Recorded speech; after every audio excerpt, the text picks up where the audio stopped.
So we do like to wrap up these episodes with wins, whether that's personal, professional. So I can go first if you want to go second, or do you want to go Well, first?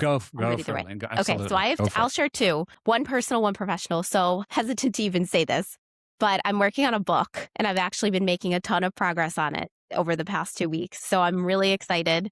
And then the second thing is I am buying a new house and I'm scheduled to close next week. And it's been a long process. So two Man, things I'm just very excited to move forward on. congratulations on that. Now, I'm not a writer. Sometimes we do a little bit of, we have on the other podcast that we do a little bit of writing, but it's mostly for nonsense. I've always wondered about, I think when you're writing the book, how tempted are you to use AI to write that? I mean, Yeah, so that's a great question. So what I'm using AI for is to actually kind of keep me on track and to mhm, ask me like probing questions. So I kind of had an idea of what I want to cover and the general outline of it, but I was having a hard time in my brain like organizing the content. Like what do I do first, second, third, fourth, and how do I get everything I need into it? So I've been using Claude to ask me those questions. So then I'm still giving my own content. I'm either talking into it or I'm typing. mm, However, I am still using my words. And I've actually kind of looked at both where I just do a brain dump and say, okay, format this to actually,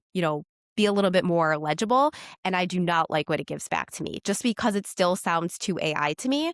So I yeah. will take my words, I'll do my own editing because I don't like the way it's editing. However, I'm sure there are tools I can use that will be better. But for me, I'm using it to ask me the probing questions to help me with organization and to kind of keep me on track. I have to say, my sweet little Maddie is graduating from preschool. So that is, we're leaving for that in exactly a half hour. So I want to congratulate Oh, Maddie. that'll be great. That's so And cute. that's the personal win. It was a little, I'm usually pretty good about this stuff, but I'm going to tell you, Elena, I was walking her to the big preschool son and I'm like, Mhm. this is the last time I'm Mm. going to, so then that, so, I'm going to try to soak that in, but that's my win.